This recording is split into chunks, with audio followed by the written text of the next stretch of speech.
It was just another quiet evening in the heart of the city, the kind of night where the streets hummed softly with the rhythm of everyday life. But for one man, this night would turn into a whirlwind of chaos, injustice, and a shocking twist that no one saw coming. Imagine this. You're driving home after a long day, minding your own business, when suddenly flashing lights appear in your rearview mirror. Your heart skips a beat. What did you do wrong? Before you can even process it, the situation escalates. Fast. Now picture this. The person behind the wheel isn't just anyone. He's a federal judge, a man who knows the law inside and out. And what happens next will leave you on the edge of your seat, questioning everything you thought you knew about power, privilege, and the thin blue line. The story begins with Marcus Johnson, a respected federal judge known for his sharp mind and unwavering commitment to justice. On this particular night, Judge Johnson was driving his sleek black sedan through the quiet streets of his neighborhood, lost in thought about a high-profile case he was presiding over. He had no idea that his evening was about to take a dramatic turn. Out of nowhere, a police cruiser pulled up behind him, its sirens blaring and lights flashing. Confused but cooperative, Judge Johnson pulled over, assuming it was a routine traffic stop. But what unfolded next was anything but routine. Two white officers approached his car, their demeanor tense and aggressive. Without much explanation, they ordered him out of the vehicle, their voices sharp and commanding. Judge Johnson, though taken aback, complied, identifying himself as a federal judge and asking calmly what the issue was. But the officers seemed uninterested in his words. What happened next was shocking. They began searching his car without consent, their actions rushed and erratic. Judge Johnson protested, his voice firm but measured, reminding them of his rights and their duty to follow proper procedure. But the officers were undeterred, their panic growing as they rifled through his belongings. As the situation escalated, Judge Johnson's calm exterior began to crack. He knew the law better than anyone, and he could see the officers were overstepping their bounds. But what he didn't know was why. What had prompted this aggressive behavior? Was it a case of mistaken identity, or something deeper, more insidious? The tension in the air was palpable, the kind of tension that makes your stomach churn and your palms sweat. And then, in a moment that would change everything, one of the officers made a discovery that sent a wave of panic through the scene. They realized exactly who they were dealing with. A federal judge, a man with the power to hold them accountable for their actions. The color drained from their faces as the weight of their mistake sank in. But here's the thing. Realizing their error didn't calm the situation. If anything, it made things worse. The officers, now visibly shaken, began to backtrack, their words stumbling over each other as they tried to explain themselves. But Judge Johnson wasn't having it. He knew this wasn't just about him. It was about a system that allowed this kind of behavior to go unchecked. And he was determined to get to the bottom of it. As the standoff continued, the question hung heavy in the air. What would happen next? Would the officers face consequences for their actions? Or would the system protect them, as it so often does? The answers to these questions would come later. But for now, the tension was unbearable, the stakes higher than ever. This is a story about power, accountability, and the moments that define us. It's a story that will make you question the world we live in and the systems we've come to accept. And it's a story that's far from over. Because when the dust settles, one thing is clear. This isn't just about a traffic stop gone wrong. It's about justice and whether it's truly blind. So what happens next? Stick around, because this is one story you won't want to miss. As the officers stood frozen, their earlier bravado now replaced by a palpable unease, Judge Marcus Johnson took a deep breath. He wasn't just any man pulled over on the side of the road. He was a man who had spent his career upholding the law, ensuring that justice was served fairly and without bias. But tonight, he found himself on the other side of the system he had dedicated his life to, and the irony wasn't lost on him. His mind raced as he tried to piece together what had just happened. Why had they stopped him? What had they been looking for? And why had they panicked so visibly when they realized who he was? The questions swirled in his head, each one more troubling than the last. To understand the gravity of this moment, you need to know a little about Marcus Johnson. He wasn't just a federal judge, he was a trailblazer. Born and raised in a working-class neighborhood, he had fought tooth and nail to get where he was.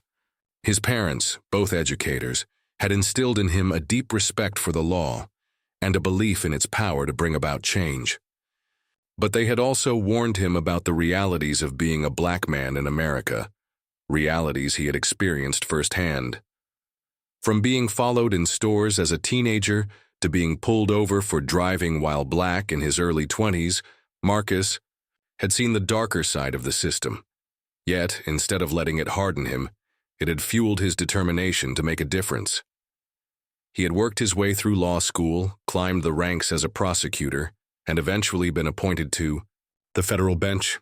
He was known for his fairness, his integrity, and his unwavering commitment to justice. But none of that mattered in this moment. All that mattered was what was happening right now, on this quiet street, under the harsh glow of the police cruisers' lights.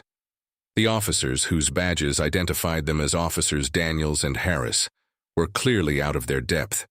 Daniels, the older of the two, was trying to regain control of the situation, his voice shaky as he stammered out an apology. "Judge Johnson, sir, we didn't realize it was you. There's been a misunderstanding." Harris, the younger officer, stood silently, his face pale, his hands trembling slightly. It was clear they were both terrified, not just of the consequences of their actions, but of what this could mean for their careers. Judge Johnson studied them carefully, his sharp legal mind already analyzing the situation. He knew that this wasn't just about him. It was about every person who had ever been unfairly targeted, every individual who had been made to feel powerless in the face of authority. And he knew that how he handled this moment could have far-reaching implications. But before he could respond, another police car pulled up, its sirens off but its lights still flashing. Out stepped Sergeant Linda Martinez, a seasoned officer known for her no-nonsense attitude and her commitment to community policing. She took one look at the scene and immediately assessed the tension in the air. "What's going on here?" she asked, her voice calm but firm. Daniels and Harris exchanged nervous glances, but before they could answer, Judge Johnson spoke up. "Sergeant Martinez, I'm Judge Marcus Johnson. I was pulled over by these officers, and I believe my rights have been violated." His tone was measured, but there was an edge to it, a quiet anger that simmered beneath the surface. Martinez's eyes widened slightly as she recognized him, but she quickly composed herself. "Judge Johnson, I'm sorry for any inconvenience. Let's get this sorted out." As Martinez began to question Daniels and Harris, Judge Johnson's mind wandered back to the case he had been working on, a high-profile lawsuit against the Eway Police Department for racial profiling and excessive use of force. The case had been making headlines, and tensions between the community and law enforcement were running high. He had been careful to remain impartial, to ensure that the case was decided based on the facts and the law. But now, as he stood there on the side of the road, he couldn't help but wonder if this stop was connected to the case in some way. Had someone in the department targeted him? Or was this just a case of bad luck and poor judgment? The possibilities were endless, and each one was more troubling than the last. Meanwhile, a small crowd had begun to gather. Word had spread quickly through the neighborhood, and people were coming out of their homes to see what was happening. Among them was a young man named Jamal, who had been walking home from work when he saw the commotion. Jamal recognized Judge Johnson immediately. He had spoken at his high school graduation, inspiring him to pursue a career in law. Seeing the judge in this situation, surrounded by police officers, filled Jamal with a mix of anger and fear. He pulled out his phone and began recording, knowing that this moment needed to be documented. Others in the crowd followed suit, their phones capturing every word, every gesture, every flicker of emotion on the faces of those involved. As the crowd grew, so did the tension. Martinez, realizing the situation was spiraling out of control, turned to Judge Johnson. "Judge, why don't we move this conversation to the station? We can sort everything out there in a more private setting." Judge Johnson hesitated. He knew that going to the station could give the department a chance to control the narrative, to spin the story in their favor. But he also knew that staying here in front of a growing crowd could escalate things further. He weighed his options carefully, his mind racing. Finally, he nodded. "All right, Sergeant. But I want my lawyer present, and I want everything documented." Judge Johnson got into the back of Martinez's cruiser. The crowd erupted in murmurs. Jamal stepped forward, his phone still recording. "Judge Johnson, are you okay?" he called out. Judge Johnson turned to him, his expression a mix of gratitude and determination. "I'll be fine, son, but this isn't over. Not by a long shot." His words hung in the air, a promise or perhaps a warning. As the cruiser pulled away, the crowd began to disperse, but the tension remained. Everyone knew that something big had just happened, something that could change everything. But what exactly had happened, and what would come next? The answers to those questions were still unclear, but one thing was certain. This was just the beginning. As the police cruiser carrying Judge Marcus Johnson pulled away from the scene, the neighborhood buzzed with a mix of anger, confusion, and fear. Jamal, the young man who had recorded the encounter, stood frozen for a moment, his phone still in hand. He knew he had just witnessed something significant, something that could spark a firestorm. Without hesitation, he uploaded the video to social media, captioning it simply, "Federal judge pulled over and harassed by police. This isn't right." Within minutes, the video began to spread like wildfire, shared by thousands, then tens of thousands. People were outraged. How could this happen to a federal judge, someone who represented the very system meant to uphold justice? And if it could happen to him, what did that mean for everyone else? Meanwhile, at the police station, the atmosphere was tense. Judge Johnson sat in a small, dimly lit room, his lawyer, Evelyn Carter, by his side. Evelyn was a fierce advocate, known for her sharp mind and her ability to hold powerful institutions accountable. She had rushed to the station as soon as she got the call, her heart pounding with a mix of anger and determination. As she listened to Judge Johnson recount the events of the evening, her expression grew darker. "This is unacceptable, Marcus," she said, her voice low but firm. "We need to get to the bottom of this, but more importantly, we need to make sure the public knows what happened here." Judge Johnson nodded, his jaw tight. He knew this wasn't just about him. It was about the countless others who had been silenced, who had been made to feel powerless in the face of authority, and he was determined to use his platform to shine a light on the systemic issues at play. Across town, Officers Daniels and Harris sat in another room, their nerves frayed. They had been ordered to wait while Internal Affairs reviewed the incident. Daniels, the more experienced of the two, was trying to keep his composure, but his hands trembled as he sipped a cup of coffee. Harris, on the other hand, looked like he was on the verge of a breakdown. "What were we thinking?" he muttered, his voice barely above a whisper. "We just messed with a federal judge. Our careers are over." Daniels didn't respond. He was too busy replaying the events in his mind, trying to figure out where things had gone wrong. They had been acting on a tip, he reminded himself. A tip that had come from a reliable source. But now, as he thought about it, he couldn't shake the feeling that they had been set up. The tip in question had come from an anonymous caller earlier. That evening, the caller had claimed that a black sedan matching Judge Johnson's car was involved in a drug deal and was heading toward the neighborhood. The description had been vague, but it had been enough to prompt Daniels and Harris to act. Now, as he sat there, Daniels couldn't help but wonder who had made that call, and why. Was it a case of mistaken identity, or had someone deliberately targeted Judge Johnson? The questions gnawed at him, but he had no answers. All he knew was that they were in deep trouble, and there was no easy way out. Back at the station, Sergeant Martinez was doing damage control. She had already received a call from the police chief, who was demanding answers. The video of the incident had gone viral, and the department was under intense scrutiny. Reporters were camped outside the station, their cameras trained on the entrance, waiting for someone to come out and make a statement. Martinez knew they needed to act fast, but she also knew they needed to be careful. One wrong move, and this could blow up in their faces. She called a meeting with the department's public relations team, her mind racing as she tried to figure out how to spin this in a way that would protect the department without further inflaming public outrage. As the night wore on, the story continued to unfold in unexpected ways. Jamal's video had sparked a wave of protests, with people taking to the streets to demand accountability. Social media was flooded with hashtags like "Justice for Judge Johnson" and "End Police Brutality," and the story was picked up by major news outlets.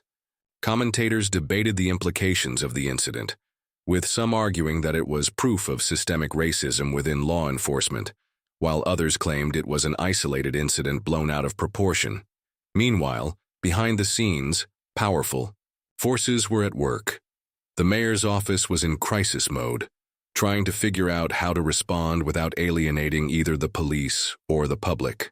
In the shadows, unknown figures were watching, their motives unclear but their influence undeniable. Judge Johnson, for his part, was focused on the bigger picture. He knew this incident was just the tip of the iceberg, a symptom of a much larger problem. But he also knew that change didn't happen overnight. It required courage, persistence, and a willingness to confront uncomfortable truths. As he sat in that small room, waiting for the next move, he made a silent promise to himself. He would not let this moment go to waste. He would use his voice, his platform, and his influence to push for real, meaningful change. But first, he needed answers. Who had targeted him, and why? The questions loomed large, their answers just out of reach.